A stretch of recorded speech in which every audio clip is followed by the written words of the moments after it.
샬롬. 하나님의 평강이 우리 마음에 가득하기를 원합니다. 오늘 교제할 말씀의 주제는 우리의 주님이신 예수 그리스도가 어떤 분이신지 같이 교제하기를 원합니다. 제가 교제에 앞서서 한 구절 좀 읽어드리겠습니다.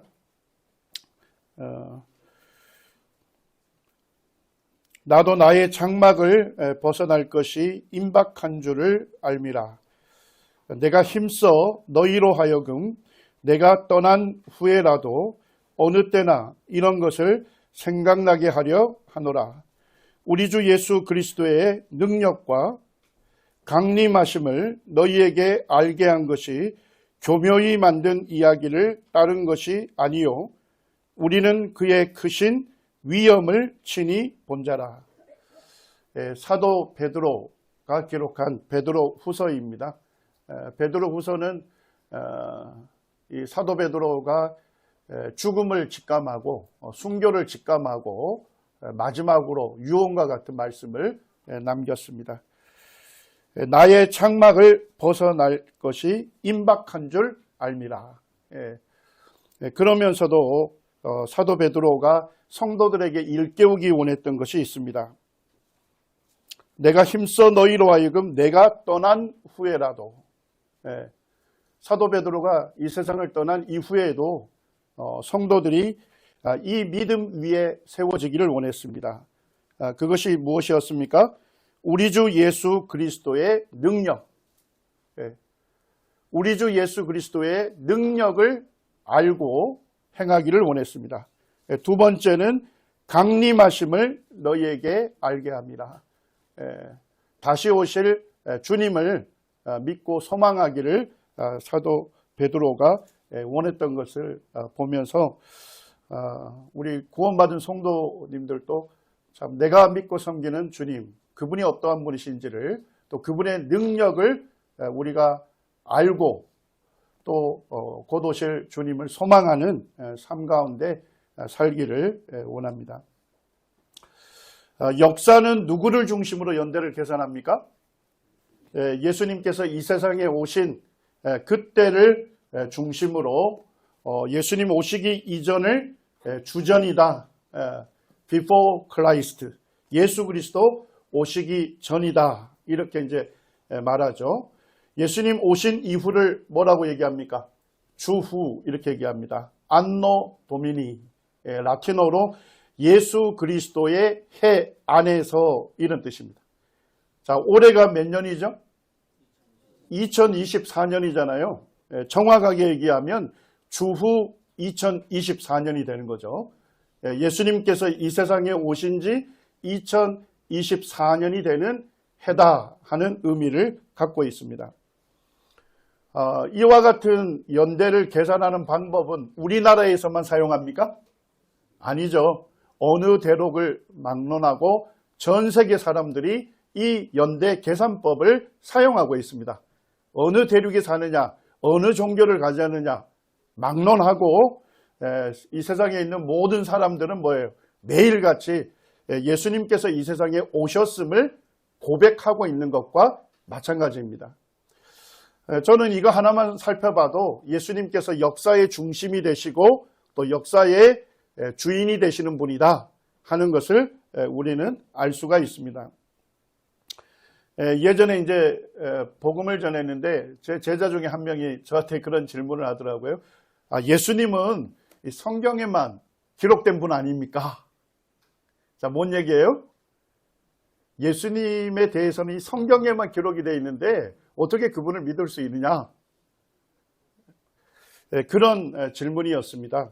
그래서 이제 그때 제가 예수님과 같은 시대를 살았던 권위 있는 그런 역사가들도 그들이 쓴 역사에 예수님의 생애를 정확하게 기록해 놓았다는 것입니다. 이분이 이제 타키투스라고 하는 분인데 가장 존경받는 로마의 역사가로 알려져 있습니다. 이분이 이제 히스토리지라고 하는 역사를 기록을 했습니다. 거기에 보면 이제 네로 황제에 대해서 기록하면서 이렇게 기록을 해놓은 것입니다. 결과적으로 네로는 자신에 대한 세간의 나쁜 평판을 없애기 위해 로마 대중이 그리스도인이라고 일컬으며 혐오스러운 행위들로 인해 사람들의 미움을 받는 한 계층에게 하제의 책임을 뒤집어 씌우고 극심한 고문을 가했다. 네로 황제는 건축광이었습니다. 근데 당시 강대한 제국 로마의 수도인 로마는 사실 볼품없는 그런 도시였어요. 그래서 이제 네로가 어떻게 했습니까? 수도 로마를 완전히 불태웠습니다. 그리고 이제 새로운 도시로 계획해서 건설을 하기로 결정을 했던 거죠. 자, 근데 로마시가 다 불태워버리니까 로마 시민들이 어떻게 했겠습니까? 엄청난 원망이 있었겠죠. 그 원망이 이제 자기에게 오니까 누군가에게는 뒤집어 씌워야 하는 거예요. 희생양이 필요했습니다. 자, 그런데 이 하제의 책임을 누구에게 뒤집어 씌웠습니까? 예수님을 믿는 우리 성도들에게, 그리스도인들에게 뒤집어 씌웠습니다. 그래서 예수님을 믿는 그 성도들을 체포해서 극심한 고문을 가했습니다. 그리고 이제 또 다른 역사가 기록한 책에 보게 되면 이 로마시의 그 대로의 양편에 십자가에 못 박힌 성도들을 거기에다가 진열을 해놓고 거기에다가 불을 질러서 로마의 밤을 밝혔다 하는 그와 같은 내용들이 기록되어 있습니다. 그 내용을 얘기하면서 이렇게 밝힙니다. 그리스도인이라는 명칭의 기원이 된 그리스도라는 인물은 티베리우스 황제 시대에 로마 총독 본디오 빌라도의 손에 극형을 당했다. 그리고 나서 한동안 잠잠했던 이 해로운 미신은 최초의 악의 근원인 유대 지방은 물론이고 심지어 로마에서도 다시 나타났다. 이렇게 기록하고 있습니다. 이 타키투스라고 하는 그 로마의 역사가가 그가 기록한 역사에 예수 그리스도가 어떠한 분인지를 분명하게 밝히죠. 예수님은 로마 황제 누구 때 사셨습니까? 티베리우스 황제 때 사셨죠. 우리 성경에 디베료 이렇게 되어 있는데 티베리우스 황제를 얘기하죠. 그리고 예수님께 극형을 온도했던 인물이 누굽니까? 로마 총독 본디오 빌라도다. 이렇게 기록하고 있습니다. 성경에서 예수님에 대해서 기록하고 있는 것과 완전한 일치된 기록을 하고 있는 것이죠. 자, 타키투스는 예수님을 믿는 그리스도인입니까? 그는 기독교의 우호적이었습니까? 적대적이었습니까? 이게 기록한 내용을 보면 적대적인 인물인지 알 수 있습니다. 그리스도인이라고 일컬으며 혐오스러운 행위들을 한다. 이렇게 얘기를 했고 또 예수님을 믿는 그 신앙을 해로운 미신이다. 또 이 복음이 전해지는 걸 보면서 모든 가증스럽고 수치스러운 미신이다. 이렇게 기록한 걸 보게 되면 이 사람이 예수님을 믿는 성도도 아니었고 기독교의 아주 적대적인 인물이었다는 겁니다. 그가 기록한 내용에서도 예수님에 대한 기록은 매우 정확한 성경과 일치된 기록을 남겼다는 것입니다. 또 다른 이제 역사가인 요세푸스라는 인물이 예수님에 대해서 기록을 하고 있습니다. 요세푸스라는 인물은 유대인이었습니다. 그리고 1세기 당시는 이 유대 땅이 어느 제국의 지배를 받았습니까? 로마 제국의 지배를 받았죠.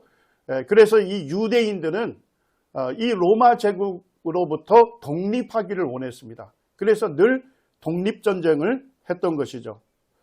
자, 근데 요세푸스가 어떤 인물입니까? AD 66년에 갈릴리 독립군의 사령관이었습니다. 자, 그러면 주후 66년이니까 예수님의 십자가의 죽음과 부활 사건이 있은 이후 불과 몇 년 뒤입니까? 한 33년 정도밖에 안 됐을 때입니다. 그곳에 요세푸스가 독립군 사령관으로 가 있었던 것입니다. 자, 갈릴리 지역의 가장 유명한 슈퍼스타가 누구였습니까? 예수님이시죠. 예수님께서 갈릴리를 중심으로 복음을 전하는 사역을 하신 거예요. 그 예수님의 십자가의 죽음과 부활 사건 이후 불과 한 30년 뒤에 요세푸스가 그곳에 사령관으로 있었기 때문에 요세푸스가 이 갈릴리 사람들로부터 귀에 떡지가 앉을 정도로 들었던 분이 누구예요? 예수님에 대한 것이었습니다. 자, 예수님께서 말씀을 전하실 때 20살이었던 사람이 있다면 이 요세푸스가 갈릴리 사령관으로 있을 때 그 사람은 대략 몇 살입니까? 한 30년 뒤 사건이니까요. 50살이었을 겁니다. 예. 그러니까 예수님께서 전하시는 권위 있는 하나님의 말씀을 들었고 놀라운 기적을 직접 눈으로 목격했던 사람들이 살아있던 그때였습니다. 그들로부터 이 요세푸스는 예수님이 어떠한 분이신지를 잘 들을 수 있었던 거예요. 그래서 그가 쓴 고대사에 예수님에 대해서 이렇게 기록해 놓은 것입니다. 이 당시 예수라는 한 지혜로운 사람이 있었다. 예수는 기적을 행하는 사람이었고 기쁨으로 진리를 받아들이는 사람들의 스승이었다. 예수는 수많은 유대인과 이방인들을 자기에게로 끌어들였다. 빌라도가 유대인들 가운데 유력한 자들의 건의로 예수를 십자가형에 처했다. 그러나 그의 제자가 되었던 사람들은 여전히 제자로 남기로 고집했다. 그들은 예수가 십자가에 못 박힌 뒤 사흘 만에 자신들에게 나타났으며 그가 살아 있었다고 뭐 했다고요? 보고했다. 그렇게 전했다. 이렇게 말하고 있습니다. 우리가 이제 잠시 읽었던 이 역사가가 기록한 글을 보게 되면 성경의 내용과 완전한 일치를 이루고 있다. 예수님 그분이 어떠한 분이신지를 알 수가 있는 것입니다. 요세푸스가 기록한 이 고대사를 예수님에 대해서 기록하고 몇 쪽을 넘기게 되면 예수님의 육신의 동생인 야고보에 대해서 기록을 하고 있습니다. 자, 거기에 보니까 대제사장 아나니아가 나옵니다. 이 대제사장 아나니아는 성경에 기록된 인물입니까? 예, 그렇습니다. 성경에 기록된 인물이죠. 그리고 베스도 총독이 죽었을 때를 얘기합니다. 성경에 베스도 총독이 기록되어 있습니까? 예, 그렇습니다. 베스도 총독이 사망했을 때가 AD 62년이었습니다. 그때 일어난 사건을 기록하고 있는 것입니다. 베스도가 죽고 알바누스가 출타 중인 지금 매우 좋은 기회를 맞이했다고 생각했다. 그래서 그는 재판관들의 회의를 소집하고 그 앞에서 소위 그리스도라 불리는 예수의 형제인 야고보와 다른 몇 사람을 끌어내어 그들이 율법을 어겼다고 고소하였고 그는 결국 그들을 돌로 쳐 죽이도록 그들을 넘겨주었다. 예수님의 육신의 동생인 야고보, 그가 기록한 서신이 어떤 서신입니까? 우리 성경에 기록되어 있는 야고보서입니다. 야고보서. 예수님의 육신의 형제 중에 첫 번째로 기록된 인물이에요. 그러니까 예수님께서 나사렛에서 성장할 때 함께 성장했던 육신의 동생이에요. 그런데 예수님의 십자가 사건이 있기 전에는 예수님의 육신의 동생들도 예수님을 하나님의 아들 그리스도로 믿기 어려웠어요. 그래서 동생들이 뭐라 했습니까? 지금 유대의 명절인데 우리의 명절인데 왜 당신이 여기 나사렛에 있습니까? 당신이 그러면 예루살렘에 나타내십시오. 예수님과 함께 자랐던 육신의 동생, 예수님이 비범한 인물인 줄 알았고 예수님은 하나님의 권위 있는 말씀을 전하는 분이신 줄도 알았을 겁니다. 그리고 예수님은 놀라운 기적을 행하는 분이신 줄도 알았어요.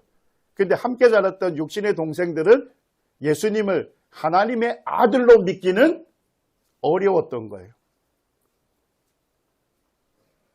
자, 그런데 이 야고보에게 무슨 일이 있었는지 야고보가 예수님이 하나님의 아들이시오 그리고 자기를 죄에서 구원한 구주가 되심을 고백하고 있거든요. 야고보서 1장 1절에서 뭐라고 합니까? 나는 주 예수 그리스도의 종이다. 이렇게 밝힙니다. 육신의 형이 주님, 자신의 주님이 되시고 그리고 구약 성경이 말씀하시는 하나님의 아들 그리스도다. 그렇게 고백을 하고 있는 것입니다. 자, 십자가 사건이 있기 전에는 예수님을 하나님의 아들로 믿기가 어려웠어요. 자, 그런데 야고보에게 무슨 일이 일어났길래 야고보가 자신의 육신의 형을 자신의 주님이요 하나님의 아들로 믿게 되었을까요? 무슨 일이 있었습니까? 예, 그렇습니다. 야고보는 예수님이 십자가에 자신의 형이 죽임당하는 것을 보았을 것입니다. 그리고 예수님이 무덤에 장사된 것도 알았어요. 그런데 놀랍게도 육신의 형인 예수님이 다시 살아나셔서 자신 앞에 나타난 거예요. 그제서야 야고보는 무엇을 깨달았습니까? 죽음의 권세를 이기시는 유일한 한 분은 누구시다? 하나님 한 분밖에 없다. 바로 예수님이 하나님의 아들이심을 그가 깨닫고 자신의 육신의 형 앞에 무릎을 꿇고 예수님을 주님으로 영접했던 것입니다. 그리고 그 예수님을 전하는, 복음을 전하는 일로 지금 이 유대의 제사장들 앞에서, 지도자들 앞에서 이 야고보가 율법을 어겼다 하는 제목으로 지금 돌로 쳐 죽임을 당하는 순교를 당했던 것입니다. 유대인들이 지금도 읽고 있는 유대인들의 그 탈무드에도 유대인들이 예수님을 하나님의 아들로 믿지는 않습니다만 예수님에 대해서 기록해 놓았습니다. 유월절 전날 그들은 나사렛 예수를 매달았다 이렇게 되어 있고 맨 마지막에서도 그를 유월절 전날 십자가에 못 박았다. 그래서 예수님이 나사렛 예수라 불리었다는 겁니다. 예수님이 나사렛이라는 그 마을에서 성장한 분이었다 하는 것을 그들도 인정하고 있고 예수님이 유월절 날 십자가에 못 박히셨다고 정확하게 기록해 놓고 있는 것입니다. 지금 이제 제한된 시간이기 때문에 다 살펴볼 수 없습니다만 예수님과 비슷한 시기에 살았던 권위 있는 역사가들의 책 12권에서 예수님의 생애에 대해서 성경과 완전히 일치하는 기록을 남겨놓고 있습니다. 그들의 증언에 의하면 예수님은 티베리우스 황제시대에 살았고 예수님은 덕망이 높은 삶을 살았고 예수님은 이적을 일으키는 분이었고 야고보라는 이름의 동생이 있었고 그리스도로 추앙받았고 본디오 빌라도 총독 아래서 십자가형을 받았고 유월절 전날에 십자가형을 당했고 예수님이 죽던 날에 어두움과 지진이 일어났고 예수님의 제자들은 예수님이 죽었다가 다시 살아났다고 믿었고 예수님의 제자들은 믿음을 위해 기꺼이 죽을 각오가 돼 있었고 기독교는 로마까지 급속히 확산이 되었고 예수님을 믿는 제자들은 로마의 신들을 부인하고 예수를 하나님으로 섬겼다. 이렇게 역사가들은 기록해 놓고 있는 것입니다. 예수님과 함께 살았던 동시대의 권위 있는 역사가들의 역사책에 있는 내용만 살펴봐도 예수님께서 역사적으로 실존하지 않았다 하는 주장은 명백히 비합리적이다. 성경을 덮어놓고서도 역사가들의 기록만으로 읽어봐도 예수님에 대해서 정확하게 기록해 놓고 있다 하는 것을 알 수가 있는 것입니다. 자, 그런데 예수님의 생애에 대해서 가장 정확한 기록은 어느 책에 있을까요? 성경책에 있겠죠. 예수님의 생애를 기록하고 있는 것은 이 성경 66권 중에 4권의 기록을 해놓고 있는 겁니다. 우리가 잘 아는 대로 마태복음, 마가복음, 누가복음, 요한복음입니다.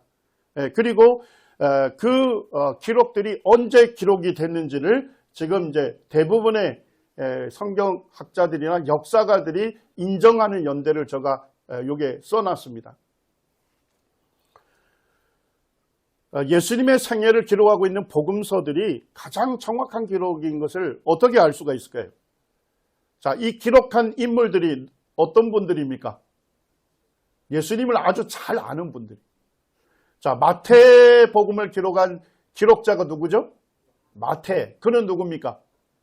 예수님의 12제자 중에 한 제자였습니다. 예수님의 공적 생애를 함께 살았던 인물입니다. 자, 마가복음의 기록자인 마가는 누구입니까?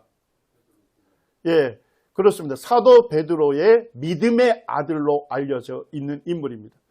그리고 사도 베드로는 이 히브리 말만 했기 때문에 그 당시 제국의 언어를 잘 몰랐습니다.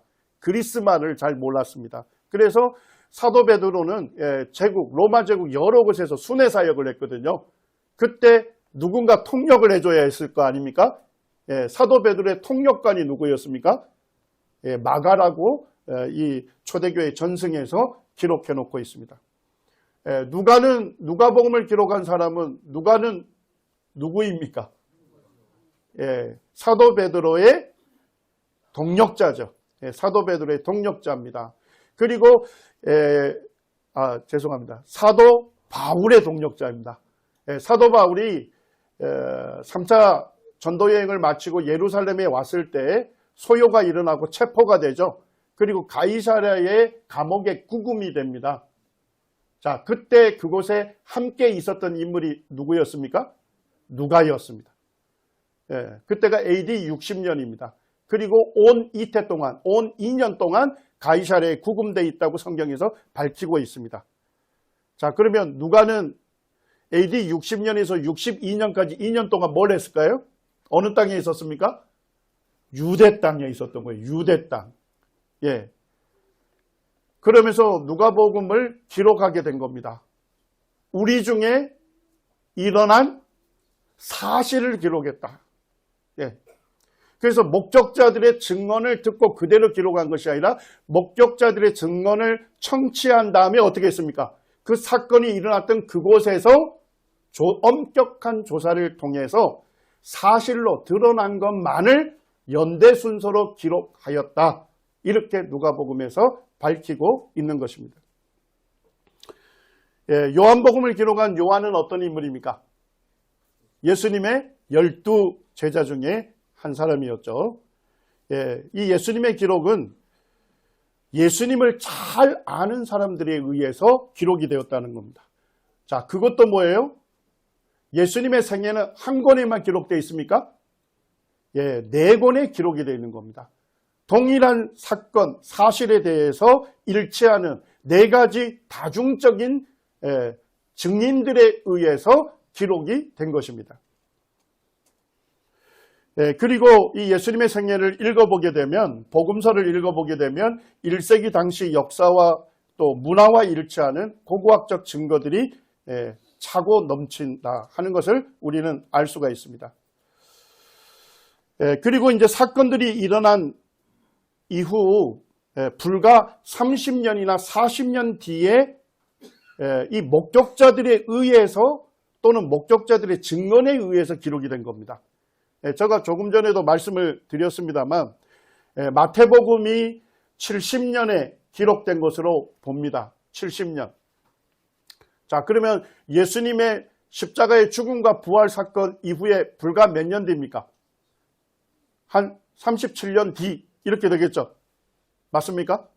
자, 그러면 예수님께서 행하시던 그런 기적이나 말씀을 들었던 인물이 한 20세라면 이 기록할 당시, 예수님 생애를 기록할 당시에는 몇 살이 됩니까? 57세쯤 될 겁니다. 그러니까 예수님의 말씀을 듣고 예수님이 행하시는 놀라운 기적을 직접 목격했던 증인들이 살아있는 시대에 뭐가 기록이 됐습니까? 이 복음서가 기록이 된 거예요. 맞습니까? 자, 그리고 이 복음서가 기록된 이후에 기록된 그 사도행전에 보게 되면 그 복음이 십자가에 못 박히신 예수 그리스도를 전하는 그 복음이 예루살렘과 유대 땅과 그 다음에 사마리아와 아주 짧은 시간 내에 로마 제국에 급속도로 전해졌어요. 수많은 사람들이 예수님을 믿고 교회가 세워졌습니다. 자, 우리 한번 생각해 보시죠. 예루살렘에 있는 인구의 한 3분의 1이 예수님을 믿었다고 봅니다. 사도행전 기록의 기초에서 보게 되면. 3사람 중에 한 사람이 예수님을 자신의 구세주로 영접을 한 거예요. 자, 그런데 예수님의 생애를 기록하고 있는 사복음서에 있는 내용이 거짓이 있다면 그렇게 복음이 놀랍게 급속도로 확산될 수 있을까요? 그것은 불가능한 것이죠. FF 브루스라고 하는 우리 모임에서 배출한 20세기 최고의 신약학자이고 역사학자로 인정받고 있는 이 FF 브루스가 신약 성경은 신뢰할 만한가 하는 책을 저술을 했어요. 근데 이 책을 언제 썼냐 봤더니까 1940년대 썼더라고요. 그 지금 대략 몇 년이 지났습니까? 한 80년이 지났는데 놀랍게도 오늘날도 지금 우리말로 번역돼서 기독교 출판사에 출판이 되고 있어요. 그러니까 쓴 이후 한 80년이 지났는데도 여기에 기록된 내용들이 매우 정확하고 신뢰하고 믿을만하기 때문에 지금도 번역돼서 뭐 우리나라에 읽혀지고 있으니까 전 세계적으로 읽혀지고 있는 책입니다. 거기에서도 이렇게 말하고 있습니다. 예수님이 실존하지 않았다고 주장하는 사람들은 엄밀한 의미에서 뭐라고 할 수 없다는 겁니까? 공정한 역사가라고 할 수 없다는 것입니다. 예수 그리스도의 기록은 신화라고 유포시키는 자들은 사실상 뭐라고 할 수 없다? 역사가라고 할 수 없다는 것입니다. 자, 뭔 얘기입니까? 성경 이외에 기록된 역사가들이 기록한 역사책만 좀 살펴보더라도 예수님에 대해서 뭐 할 수밖에 없다는 겁니까? 이 성경에 기록된 예수님의 생애에 대한 기록이 정확한 사실이라는 것을 인정할 수밖에 없다는 것입니다.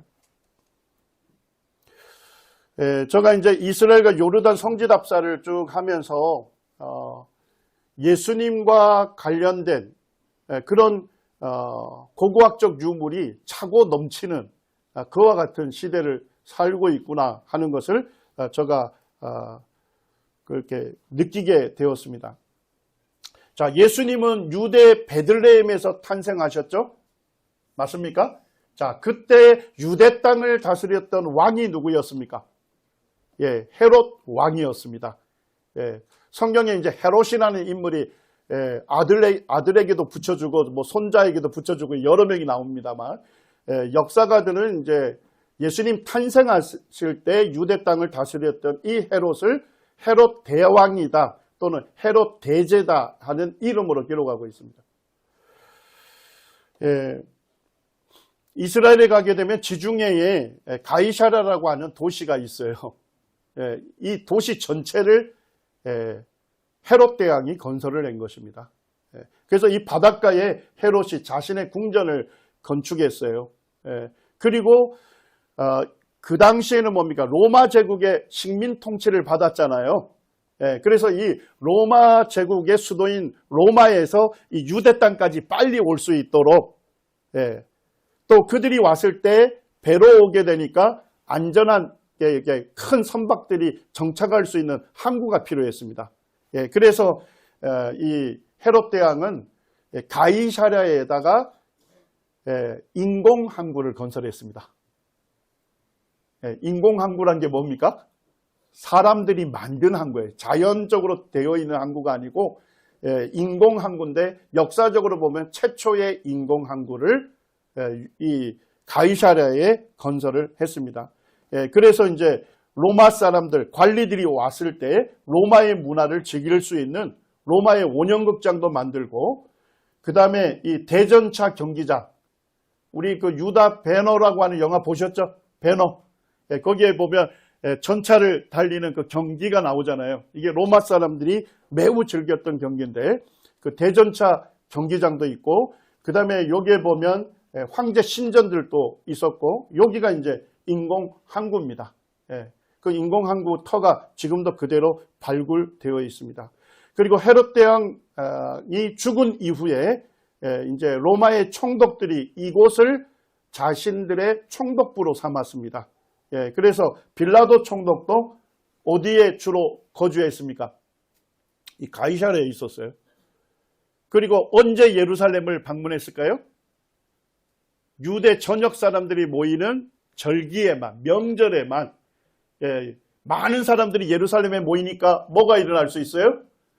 소요나 폭동이 일어날 수 있기 때문에 그것을 효과적으로 진압할 목적으로 그때만 한시적으로 이 총독들이 예루살렘에 거주해 있었던 것입니다.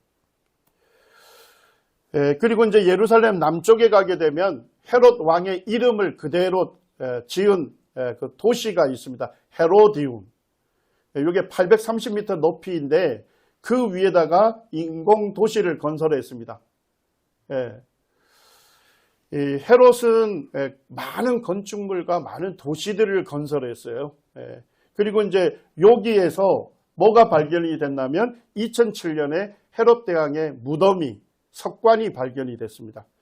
여기 이 자리인데요. 요세푸스가 기록할 때 고대사에는 이렇게 해놨거든요. 헤롯이 여리고 궁전에서 사망하고 헤로디움에서 장사가 되었다. 이렇게 기록을 해놨어요.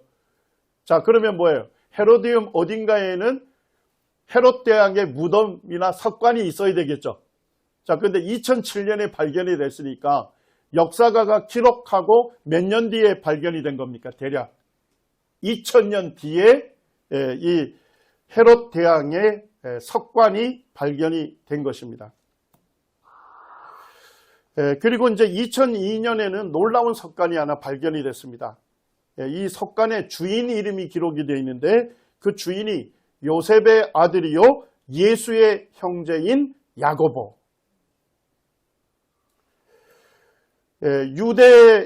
예수님 시대의 유대의 장사제도는 잘 아시죠? 오늘날은 시신을 땅속에 매장합니다만 예수님 시대는 어떻게 했습니까? 요게 돌에 판 굴 안에 시신을 안채해 넣었죠. 그래서 이 돌 입구가 있으면 그 안에 동굴이 있었고 여기 석판이 있는데 시신을 얇은 세마포천에 쌓아서 그 석판 위에 올려둡니다. 자, 한 1년 지나면 어떤 일이 일어납니까? 시신이 다 썩겠죠. 뭐만 남습니까? 뼈만 남으면 그 뼈를 모아가지고 이 돌로 된 박스, 석관이라고 하는데 그 안에다 집어넣어요. 그리고 그 석관의 주인, 이 뼈의 주인이 누군지 이름을 새겨놓고 보통 가족묘로 운영이 됩니다. 2002년에 그 성경 유명한 고고학 잡지에서도 겉장에다가 돌에 새겨진 예수님의 증거, 예수님의 형제 야고보의 석관이 예루살렘에서 발견되었다라고 이제 대서특필이 됐었어요. 여기에 이름이 기록이 되어 있습니다. 예수님 당시에는 아람어를 썼습니다. 거기에 보면 야코프 바 요셉, 디 예슈아. 뭐 이게 야고보는 요셉의 아들이고 예수의 형제다 하는 것이 그 석관의 이름이 기록이 되어 있는 거죠. 그리고 이제 고고학자들이 측정한 결과에 보면 이 석관은 유대인들에 의해서 사용되었고 주전 한 20년에서 주후 70년 정도 이 짧은 기간에만 사용된 석관의 형태다 이렇게 밝히고 있습니다. 그리고 조금 전에 우리가 살펴본 것처럼 요세푸스의 그 역사의 기록이 된 걸 보면 야고보는 언제 순교됐다고 기록하고 있습니까? 베스도 총독이 사망했던 그해 AD 62년에 순교당했다. 그리고 이 아랍학자들조차도 이 명각이 이 새겨진 이름이 1세기 중반의 진품이다 이렇게 확정을 하고 있고 그 협회에서 현대 공구나 도구를 사용한 흔적이 없다. 쉽게 되면 이 새겨진 명각이 뭐예요? 조작된 증거가 없다. 이렇게 밝혀주고 있는 것입니다. 자, 성경은 뭐라고 말씀합니까? 마태복음 13장에 보니까 예수님의 형제 중에 누가 있었다는 거예요? 야고보가 있었다. 밝히고 있죠. 그리고 갈라디아서 1장 18절 19절에 보게 되면 사도 바울이 예루살렘 교회를 방문했는데 그 교회에서 누구와 만나게 됩니까? 주의 형제 야고보를 만나게 된 것입니다.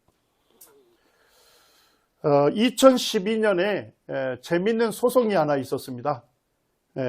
이스라엘의 문화재청, 이스라엘에 있는 유적들을 전부 관리하는 국가기관이죠. 국가기관에서 이 예수님의 육신의 형제인 야고보라고 하는 그 석관이 사실 위조된 것이라고 예루살렘 법정에다 소송을 제기한 겁니다. 그런데 그때 예루살렘 법정에 아하론 파키시라고 하는 유대인 판사가 심리를 했는데 그는 심리를 한 후에 이렇게 결론을 내립니다. 야고보의 유골함에 새겨진 비문의 진위를 의심할 아무런 이유도 없었다. 그래서 결국은 무죄 판결을 내린 것입니다. 그러니까 이 예수님의 육신의 형제인 야고보의 석관이 어디에서도 진품이라고 인정해 준 겁니까? 법정에서, 이스라엘 법정에서 이거 진품이다 하고 판결을 내려준 것입니다. 여기는 갈릴리입니다. 갈릴리 바다. 여기에 이제 아르벨이라고 하는 언덕이 있습니다. 아르벨 산이라고도 부르는데요. 서쪽에 있는 건데, 제가 이제 거기에서 갈릴리 바다 전체를 전경을 찍은 사진입니다. 그리고 이제 여기에 보면 상부 요단강이 이렇게 흘러들어요. 그리고 거기에 서쪽에 가보나움이라는 도시가 있고 동쪽에 벳세다가 있습니다. 우리 사복음서에 잘 나오죠? 사도 베드로의 고향이 어디입니까? 벳세다입니다. 벳세다. 벳 하면 집, 사이다 하면 어부를 얘기하는 겁니다. 그래서 어부들의 집, 그 마을 이름이에요. 여기에 사도 베드로가 여기서 이제 태어나서 살았던 것이죠. 자, 그런데 예수님은 갈릴리 지역에서 쭉 두루 다니시면서 그 복음을 전하셨잖아요. 자, 그런데 예수님의 거점 도시가 어디였습니까? 가버나움이었죠. 마태복음 9장 1절에 보면 가버나움을 예수님이 이렇게 말씀하십니다. 예수께서 배에 오르사 건너가 본 동네에 이르시니. 무슨 동네요? 본 동네. 저도 이게 본 동네가 이게 무슨 뜻인가 봤더니까 한자로 보니까 근본본자, 자기 본자를 씁니다. 쉽게 얘기하면 예수님이 뭐예요? 가버나움을 자기 동네라 불렀다. 이런 얘기. 그러니까 예수님이 탄생은 베들레헴에서 하셨고 주로 어디에서 자랐죠? 사셨죠? 나사렛. 그래서 예수님을 나사렛 예수라 사람들이 불렀던 겁니다. 그러니까 예수님이 사적 생애를 살았을 때의 고향은 어디예요? 나사렛이고 예수님께서 이제 공적으로 하나님 나라의 복음을 전하실 때 공적인 생애를 사셨을 때 거기에 고향은 어디였다는 겁니까? 가버나움이 제2의 고향이었다. 그렇게 예수님이 말씀하셨어요. 가버나움에 갔더니까 가버나움 그 유적지 대문에 이렇게 써놨어요. 가버나움은 The Town of Jesus, 예수의 마을이다, 고향이다 이렇게 밝히고 있습니다. 자, 그곳에 가보니까 거기에 가버나움 해당이 있습니다. 해당터가 지금도 발굴되어 있어요. 그리고 바닷가 가까이 보니까 시몬 베드로의 생가가 있습니다. 자, 보니까 유적으로 보니까 가까이 있습니까? 멀리 있습니까? 매우 가까이 있습니다. 자, 그런데 마가복음 1장 29절에 뭐라고 기록되어 있습니까? 해당에서 나와 곧 야고보와 요한과 함께 시몬, 베드로와 안드레의 집으로 들어가시니. 자, 뭔 얘기입니까? 가버나움 해당에서 나오자마자 곧장 어디로 들어간 거예요? 베드로의 집으로 들어갔다 이런 얘기죠. 성경에 기록된 사실을 보게 되면 가버나움 해당과 베드로의 집은 가까웠다는 겁니까? 멀었다는 겁니까? 매우 가까웠다는데 유적지에도 그렇게 밝혀진 것입니다. 여기가 바로 예수님께서 하나님의 말씀을 가르치고 천국 복음을 전하셨던 가버나움 해당 터입니다. 제가 이제 거기서 인증샷을 한번 날렸는데요. 그때는 굉장히 좀 신선한 것 같습니다. 지금 세월이 많이 지나서 사실. 거기에 보니까 밑에 기초는 검은색 돌로 되어 있습니다. 현무암 돌. 그리고 위쪽에는 하얀 석회암 돌로 되어 있습니다. 요게 검은색 돌, 우리 현무암이라고 하죠. 특별히 이 가버나움에는 지진과 화산이 많이 발생이 됐어요. 제주도에 가면 검은 돌들이죠. 그것처럼 예수님 시대에 있었던 그 가버나움의 해당은 뭡니까? 그 도시에 많이 있는 돌들을 가지고 해당을 만든 거예요. 근데 이제 4세기에 이 해당이 허물어진 거예요. 그래서 예수님 시대의 해당터 위에 석회암으로 만든 해당을 만들었다는 것입니다. 그것을 이제 고고학자들이 거기에 기록을 남겨 놓았습니다. 여기가 이제 베드로의 집터인데요. 거기를 지금 이제 건물로 뒤집어 씌워서 그 터를 보존하고 있어요. 그 밑을 보게 되면 이 베드로의 생가 집터의 유적들이 나와 있습니다. 여기를 어떻게 베드로의 집터로 확정을 했느냐, 그것을 이제 고고학자들은 밝히기를, 그 집터에 갔더니까 뭐가 있었습니까? 침례터가 있었습니다. 자, 그럼 그 건물에 침례터가 있었다는 얘기는 무슨 의미를 갖고 있습니까? 그 집이 성도들이 모이는 모임의 장소로 사용되었다, 이런 뜻이죠. 그리고 거기에서 예수 믿는 사람들에게 침례를 베풀었다는 거죠. 예. 그리고 이제 거기에 이제 십자가가 그려진 많은 것들이 발굴이 되었고, 그 다음에 아주 그 확정적인 것은 그 방 중에 하나에 뭐가 새겨져 있었습니까? 예수가 주이시며 메시아다 하는 글귀가 거기에 새겨져 있습니다. 그래서 이제 이곳이 바로 사도 베드로의 집터고, 그것이 이제 나중에 뭐예요? 성도들이 모이는 모임의 장소, 교회당으로 사용이 되었다. 그렇게 이제 알게 된 것입니다. 자, 예수님께서 십자가 처형을 당하실 때 그 해의 대제사장은 누구였습니까? 가야바였죠. 가야바의 석관이 발견이 됐습니다. 1993년에 발견이 됐으니까 대략 2000년 뒤에 예수님을 신문했던 가야바 대제사장의 석관이 발견이 되고, 그와 관련된 그 집의 가정묘도 전체적으로 발굴이 되어 있습니다. 여기가 이제 가이사랴에 건설된 로마의 연극장이잖아요. 이 연극장을 1960년대에 고고학자들이 발굴을 하다가 놀라운 것을 발견합니다. 이게 비문을 하나 발견한 겁니다. 자, 근데 이 비문에 누구의 이름이 기록이 되어 있느냐? 그 비문을 봤더니까 라틴어로 티베리움, 폰티스 필라티우스 이렇게 기록되어 있습니다. 그리고 이제 그 내용을 지금 이제 고고학자들이 기록하고 있는데요. 유대 총독 본디오 빌라도가 부임을 기념하여 티베리우스 황제에게 신전을 지어 바쳤다, 기록이 되어 있습니다. 이 비문이 발견되기 전까지는 예수님을 십자가 처형에 온도했던 빌라도 총독의 고고학적 증거가 하나도 없었어요. 그래서 수많은 예수님 믿지 않는 사람들이 뭐라고 공격했을까요? 성경에 본디오 빌라도 총독 이름이 기록은 돼 있지만 그것을 증거하는 증거들은 하나도 없다. 그러니까 성경을 어떻게 사실로 믿을 수 있느냐, 이런 공격을 많이 했는데 1961년에 고고학자들이 이 연극장에 있는 그 계단에 있는 돌 중에 하나가 바로 본디오 빌라도의 이름이 새겨져 있고 내용을 알 수 있는 이 비문이 발견이 된 겁니다. 지금은 이제 빌라도 총독의 기념 동전도 발견이 됐고, 그 다음에 빌라도 총독 이름이 새겨진 인장, 공문을 할 때 인장을 찍는 그 반지도 지금 발굴이 되었습니다. 그리고 이제 제가 예루살렘에 있는 그 이스라엘 박물관을 갔을 때 되게 놀랍게 본 것이 예수님 시대 AD 70년경에 발견된 석관 안에 있었던 뼈가 그대로 발굴이 됐어요. 자, 근데 그 뼈에 지금 뭐가 박혀 있습니까? 이 대못이 그대로 박혀져 있습니다. 결국 이 인물은 뭘 당한 인물이에요? 어떤 죽음을 당했습니까? 십자가 처형을 당했던 인물이죠. 그리고 이 뼈는 우리 발 뒤꿈치에 있는 가장 큰 뼈가 있습니다.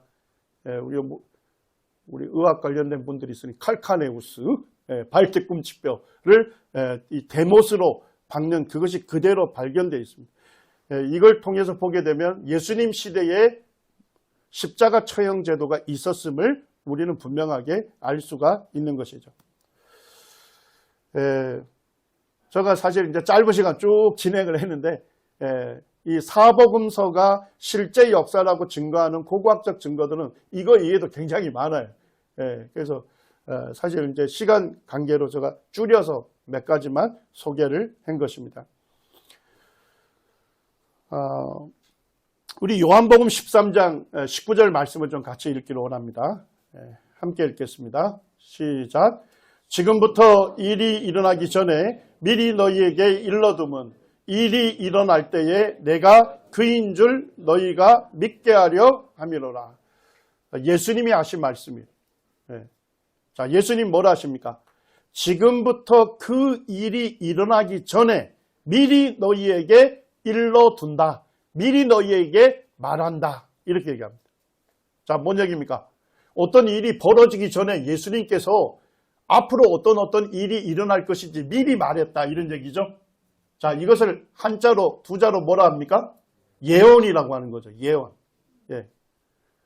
예수님께서 예언을 하셨습니다. 예. 그리고 성경에는 예수님께서 하신 예언들이 많이 기록되어 있습니다. 예. 그 한 가지를 좀 살펴보기 원하는데요. 예수님께서 왜 예언을 하셨을까요? 예수님께서 예언을 하신 목적이 뭘까요? 일이 일어날 때 예수님이 예언하신 그것이 성취가 될 때 내가 그인 줄 너희가 믿게 하려 함이로다. 예수님이 바로 하나님의 아들이심을 믿도록 하기 위해서 예수님께서 예언을 말씀하셨다는 것입니다. 자, 이 말씀이 여러분들 이해가 되십니까? 예. 예수님께서 미래에 일어날 일을 예언하셨고 그 예언한 말씀 그대로 실제 역사 속에서 성취가 됐다면 이 예수님은 어떤 분이셔요? 미래의 모든 일을 아시는 분이죠? 그리고 말씀하신 그대로를 실제 역사에서 성취할 수 있는 전능하신 분이시죠?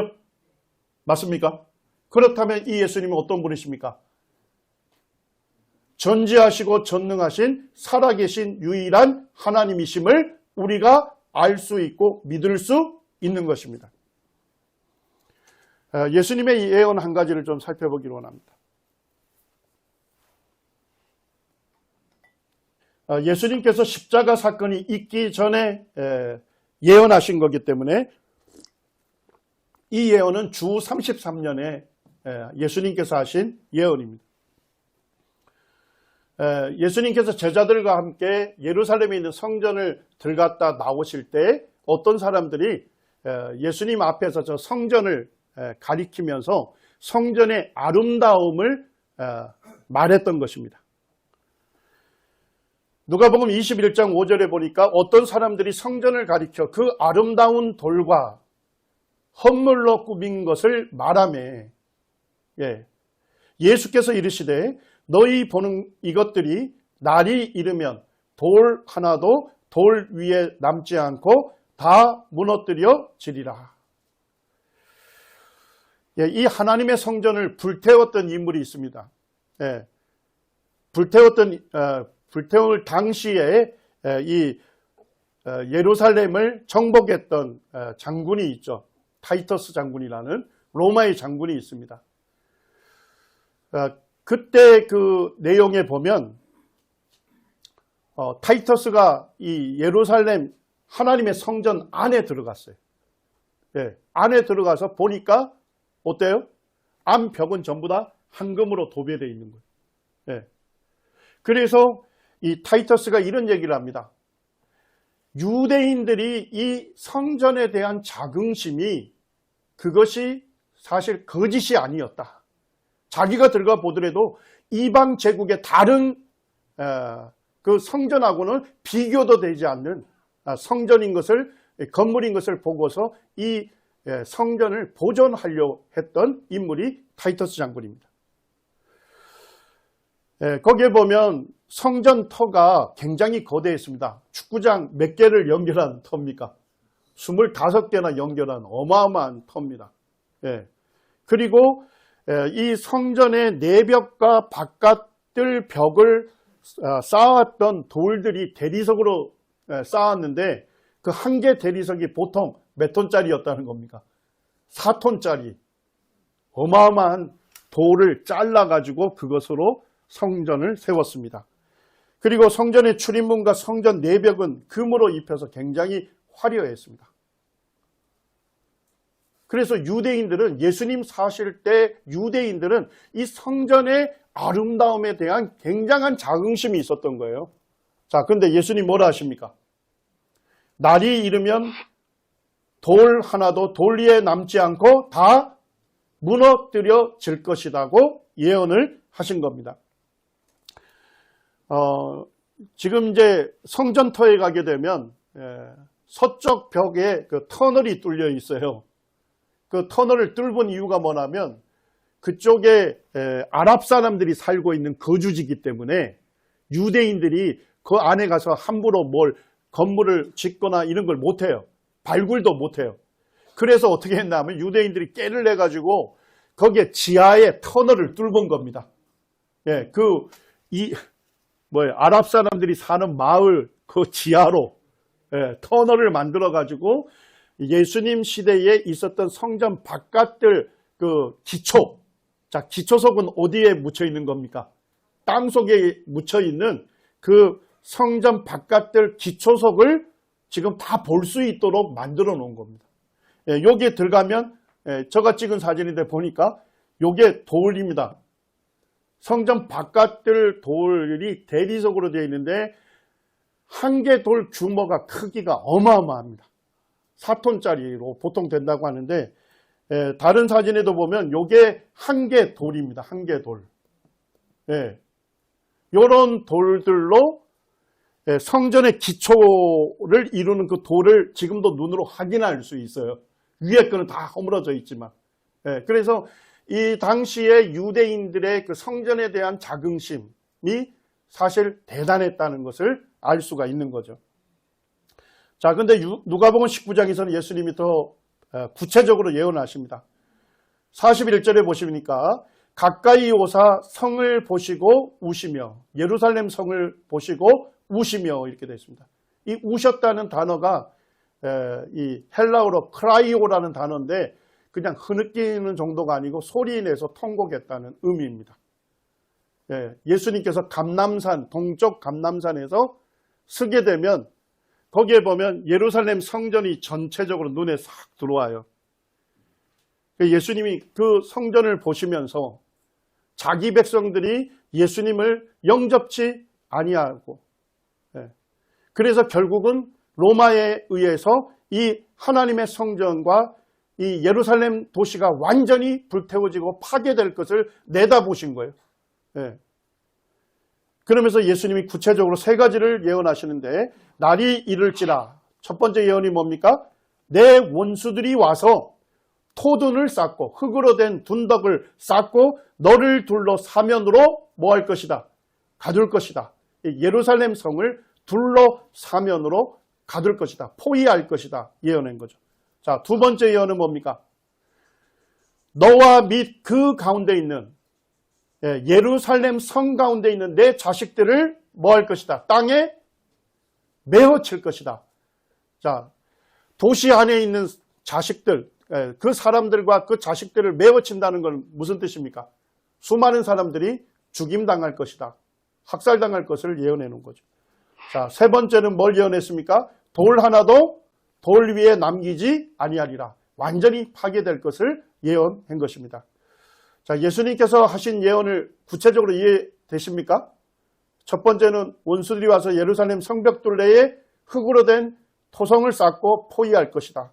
두 번째는 원수들이 수많은 백성들을 학살할 것이다.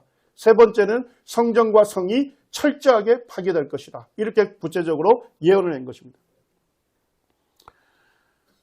자, 그런데 이 모든 일이 주 70년에 성취가 됩니다.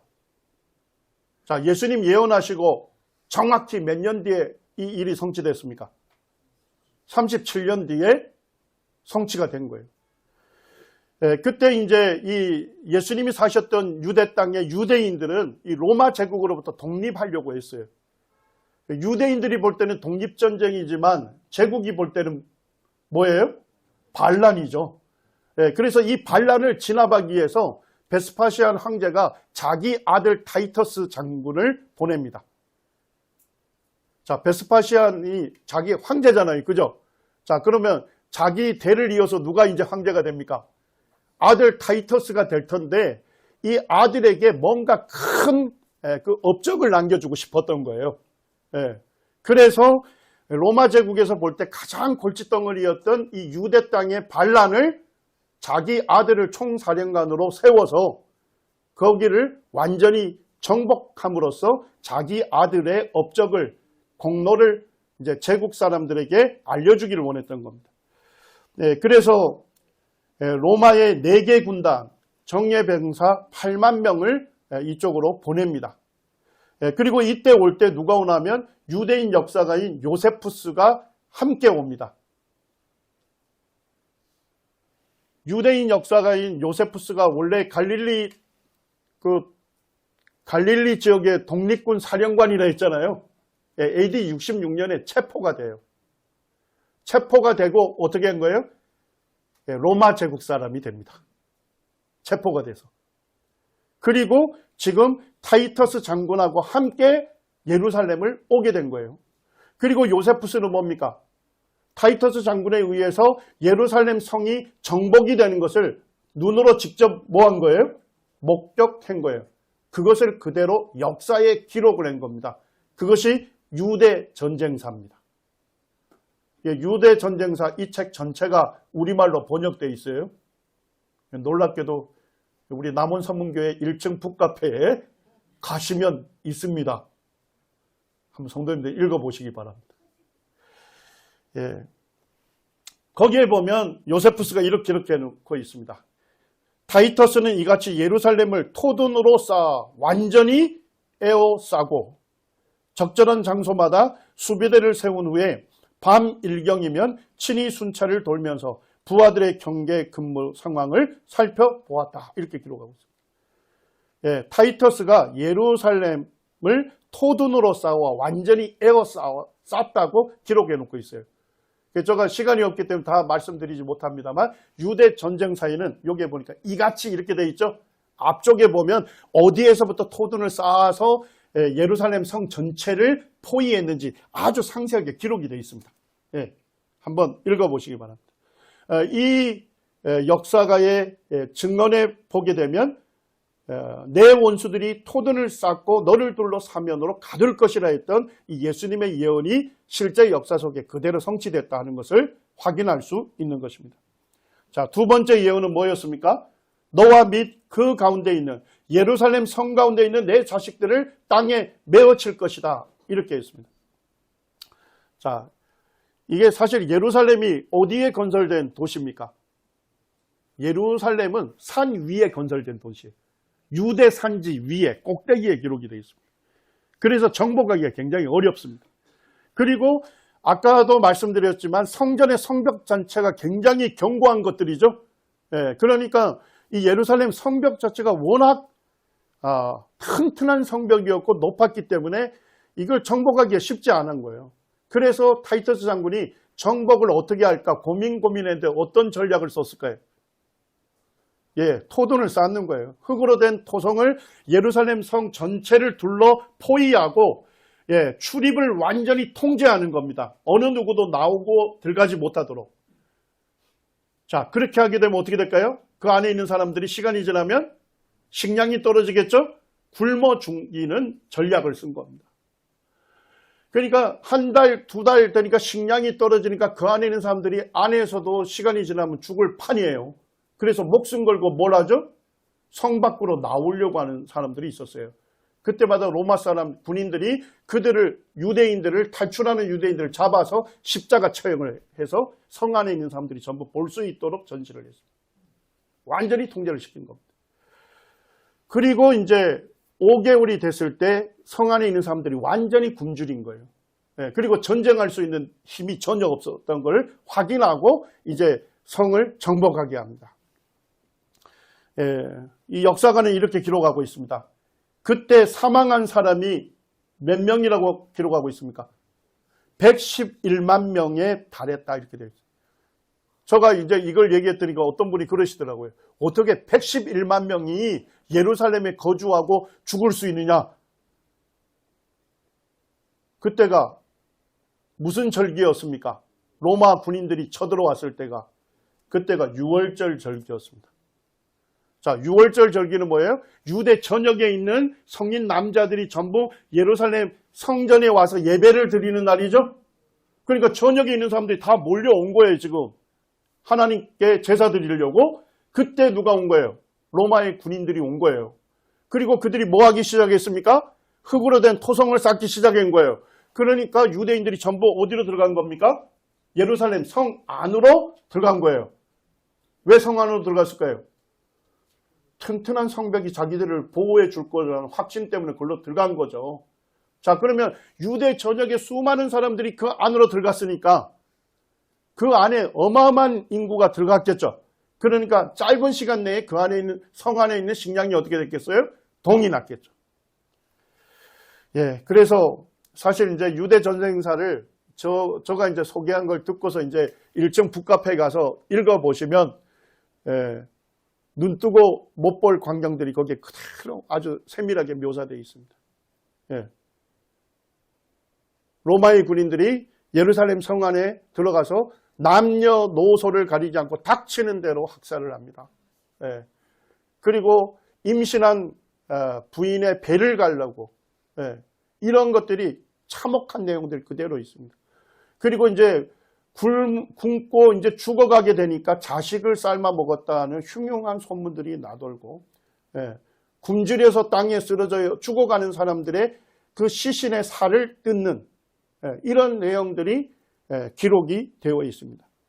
그렇게 해서 111만 명이 학살을 당함으로써 예수님께서 통곡하면서 예언하신 그 예언들이 그대로 성취가 된 겁니다.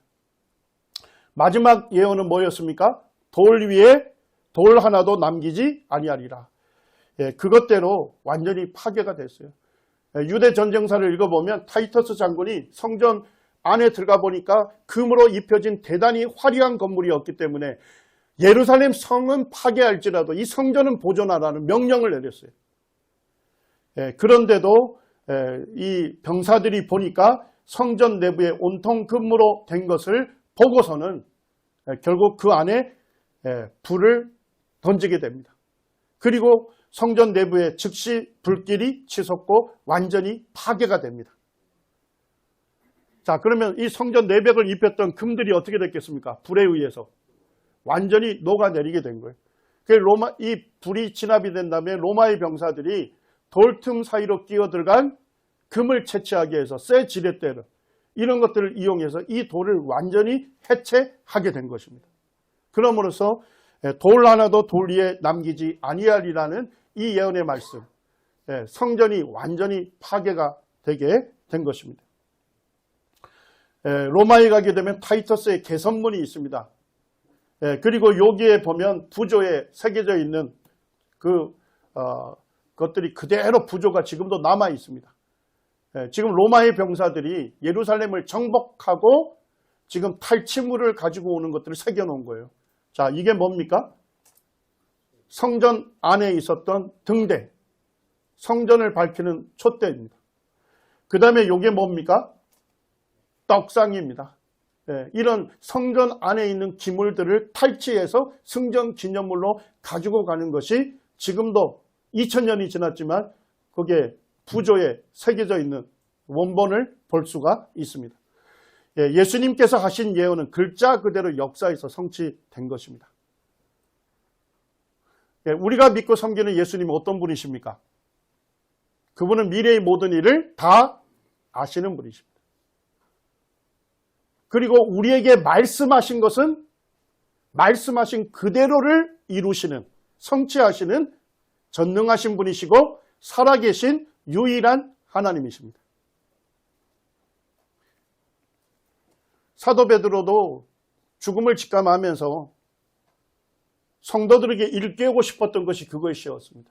주 예수 그리스도의 능력을 알기를 원했던 것입니다. 그가 죽을 때까지, 호흡이 맞춰질 때까지 그가 성도들 앞에서 증언하기 원했던 것은 우리가 믿는 그 주님 예수 그리스도의 그분이 어떠한 분이신지 그분의 능력을 증거하기를 원했던 것입니다. 우리가 믿고 섬기는 그 예수님은 하나님 아버지와 함께 모든 세계를 지으신 창조주이십니다. 그리고 우리를, 여러분과 저를 지으신 우리의 창조주가 되시는 분입니다.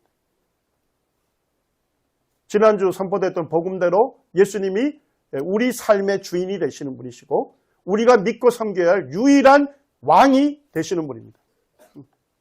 우리는 그 왕을 만났고 그 왕의 다스림을 받고 있는 것입니다. 그리고 그 왕이 다시 오겠다고 약속하셨어요. 예.